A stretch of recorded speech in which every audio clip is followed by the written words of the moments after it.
Assalamualaikum warahmatullahi wabarakatuh. Kembali lagi dengan saya, Nurhaida Yusuf, Guru Sejarah Indonesia dan Peminatan. Pada pertemuan kita hari ini, kita akan membahas mengenai ancaman disintegrasi atau perpecahan yang terjadi di Indonesia yang berkaitan dengan ideologi. Pada pertemuan sebelumnya sudah dijelaskan bahwa ancaman disintegrasi yang berkaitan dengan ideologi itu ada 3. Yang pertama itu PKI Madiun 1948, kemudian DITII, dan G30S. Dan pada kesempatan hari ini kita akan membahas salah satunya, yaitu PKI Madiun 1948. Tujuan pembelajaran kita hari ini ada 4. Yang pertama, mengetahui latar belakang pemberontakan PKI Madiun. Kedua, kapan terjadinya. Ketiga, tujuan pemberontakan PKI Madiun 1948 dan upaya penumpasan pemberontakan.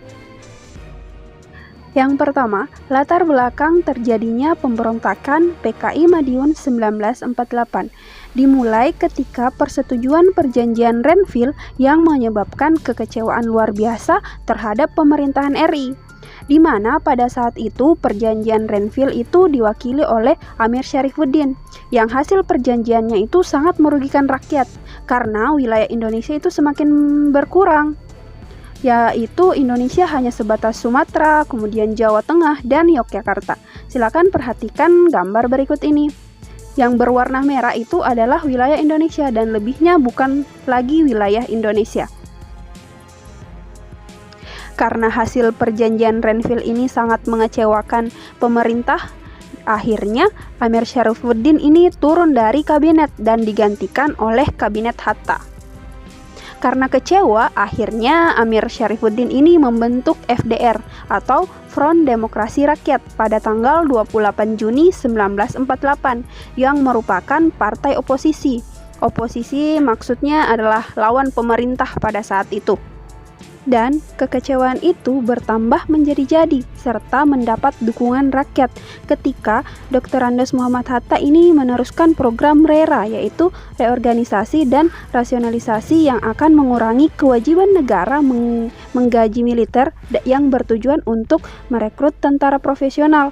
Karena pada saat itu sebenarnya banyak TNI yang menjabat, tetapi mereka itu hanya modal nekat saja, bukan karena memiliki postur fisik yang bagus dan pengetahuan yang memadai. Karena program RERA ini, akhirnya banyak TNI dan PKI yang berkurang. Kemudian, pada tanggal 10 Agustus 1948, Musso bertemu dengan Amir Syarifuddin. Dan pada saat itu, Amir Syarifuddin seperti dicuci otaknya dan diajak bergabung dengan PKI.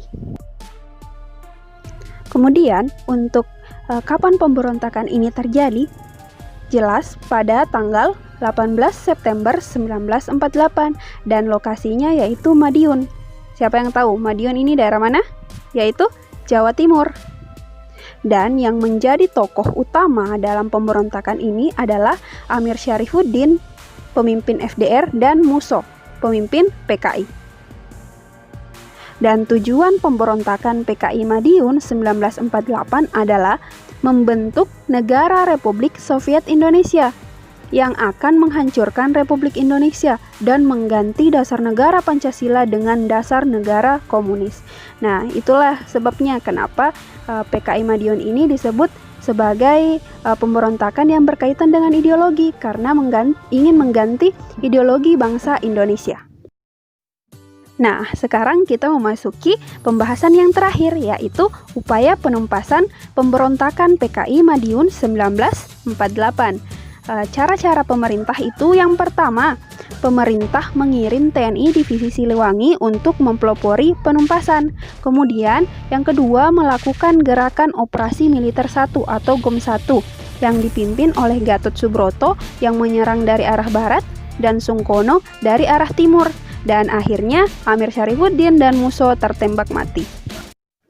Oke, cukup sekian pembahasan kita hari ini. Assalamualaikum warahmatullahi wabarakatuh. Terima kasih.